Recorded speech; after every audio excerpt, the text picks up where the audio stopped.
This is Fazlullah Sadiq. This lecture was uploaded by our teacher during COVID-19 pandemic. I find it really useful, so with his permission I am sharing this with you guys. What is communication? Introduction to components of communication. What is effective communication? If you have not subscribed to my channel, please make sure to subscribe. This term communication is defined by Shirley Taylor as giving, receiving, or exchanging information, opinions or ideas by writing, speech, or visual means, so that the message communicated is completely understood by the recipient. So you see that this is a bit lengthy definition, and it has different components, different parts that needs to be understood. Communication is defined as giving, receiving, or exchanging information.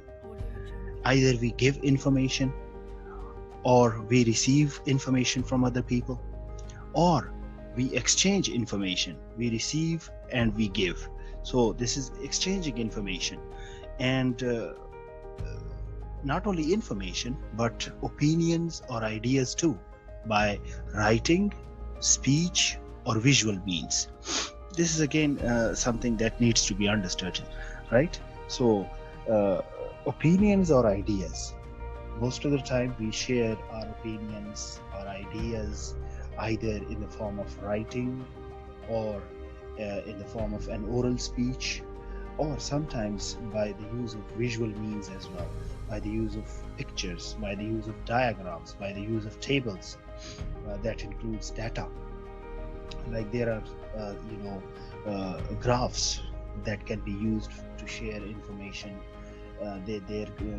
We can also use diagrams to let others understand what we want to say. We can also use graphs, for example, to share information with other people. And the last component is that so that the message communicated is completely understood by the recipient. It is very important for the sender to compose a message, to write a message, to prepare it in advance for the reader, for the audience, for the listeners, so that it is properly, completely understood by the recipient. If for example, the message is a bit confusing, if a message is written, or you can say shared in a highly advanced language which is beyond the understanding of the recipient, of the sender, of the receiver, for example, so that will become very much complicated, that will not be easily understood.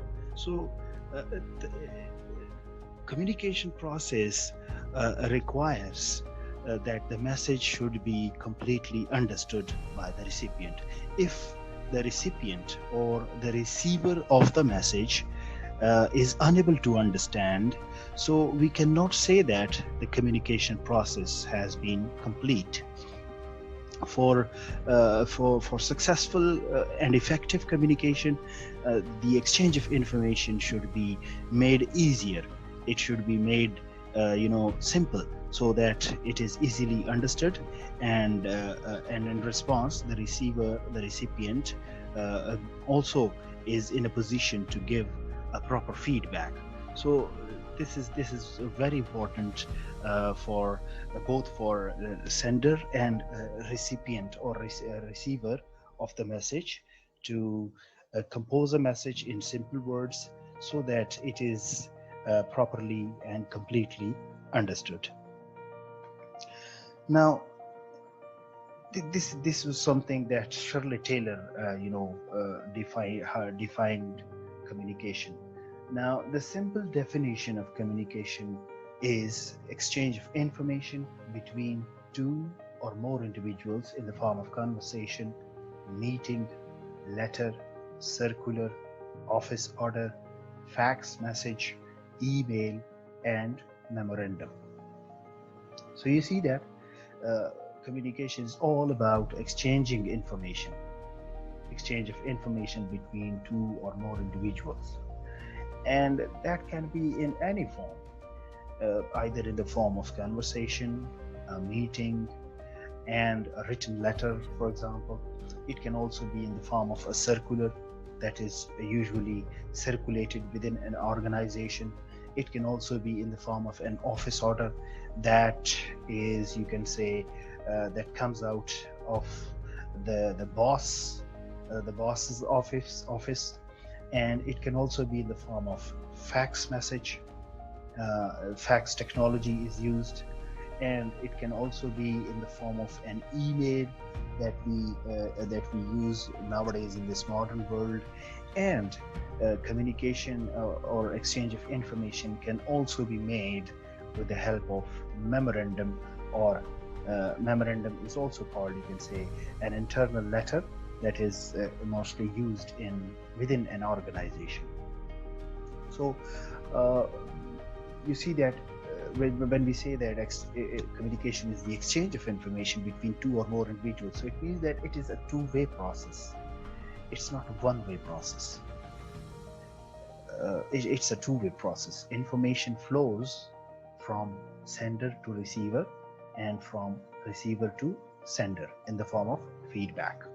So this is all about what communication is. Now, there are various components of communication process, and they are sender, message, channel, receiver, and feedback. So these are different components. Like, there must be a sender who initiates, who takes a step in perceiving a message, in conceiving a message. He has an idea in his mind which he wants to share in the form of message. That message can either be in written form, in the form of an email, in the form of a memorandum, in the form of a letter, in the form of a circular, in the form of, a report, for example. And that message is then sent through channel. Channel is the medium which he chooses to suit his message. It is the path which he selects, which he chooses to convey his message to the recipient. And the fourth component is receiver or recipient.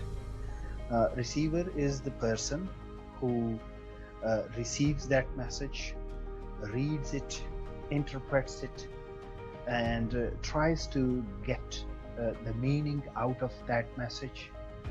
And keeping in view that message, after reading it, after understanding it, he then decides to give feedback or response. Feedback is the response. It's a kind of response, a message in the form of response to from sender to from receiver to sender. So these are various components. They will be discussed in detail as this is the first class. So you must understand what are the various components involved in communication process, and how and what is their role, and how they play their role in the process of communication. And one more important thing is that without feedback, the process of communication is incomplete. We cannot say that the process of communication has been successful, it has been effective, it has been complete without feedback. So feedback is very much necessary. Otherwise, the sender will think that the message has not been communicated properly, or it may have faced any barrier, any hurdle on its way to from sender to recipient, or something else has happened during the process of communication. Now, you should also understand what effective communication is. The key to effective communication is ensuring that your message is understood, stimulating the recipient to take proper action, or affecting the way the recipient thinks in some way. So you see that different components have been mentioned here in the definition of effective communication. We can only say that communication has been effective once you ensure that your message is properly understood. Understanding the message is very much necessary. Plus, it is also necessary that your message should stimulate the recipient to take appropriate action. It should, you can say, encourage the recipient, the receiver of the message, to take appropriate action, to act on the message that you have sent him. It should also affect the way the recipient thinks in some way. It should also change his mind. Your message should be, conveyed in such a way that it should, change the way, the mindset of the recipient in some way. So this is all about effective communication.